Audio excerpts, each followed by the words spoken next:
Life magazine shared the story of that sinking ship 65 years ago. Yeah, an image of its unlucky passengers made the cover of volume 33, number 12, back on September 22nd, 1952. And at the time, Laurel, this was a pretty big deal. Can you first off start by telling us about the ship itself?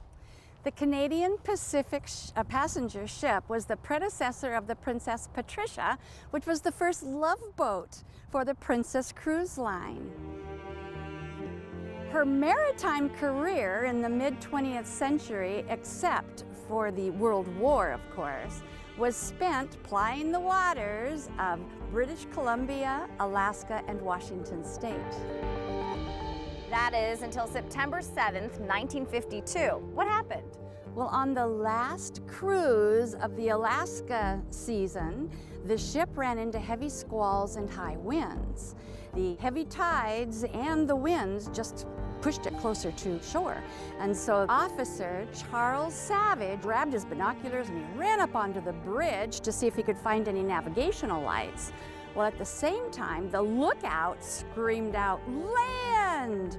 But the rest of the message was unintelligible because it was coming through the intercom system. So the mate ran up to see what the lookout had spotted, and he too saw land, but he thought it was far enough away that it wasn't posing a danger. Well, turns out it wasn't, and eventually that ship runs aground.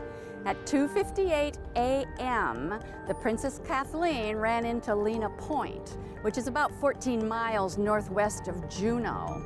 The crew then called the Coast Guard. They sent out an SOS, but they sent it on the wrong frequency, so the Coast Guard didn't get the message for a full 2 hours. They didn't know there was a Canadian ship grounded.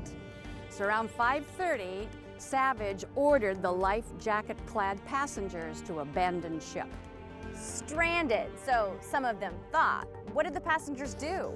Well, they built campfires to keep themselves warm, and historians later said the passengers actually were quite calm. They thought they were on an island, but they soon learned that was not the case, as they had to hack their way 1.5 miles through dense forest to get to the road so that buses could carry them into Juneau. And then the Coast Guard arrived around 5:30 in the morning and started getting all the rest of the passengers off. And by 9 a.m., all 307 passengers were safe and sound on shore. And good thing they made quick time, because that ship would eventually sink. It did indeed, and today people love it because they go out deep sea diving and go down and dive and look over the ship, so it's quite an attraction outside of Juneau.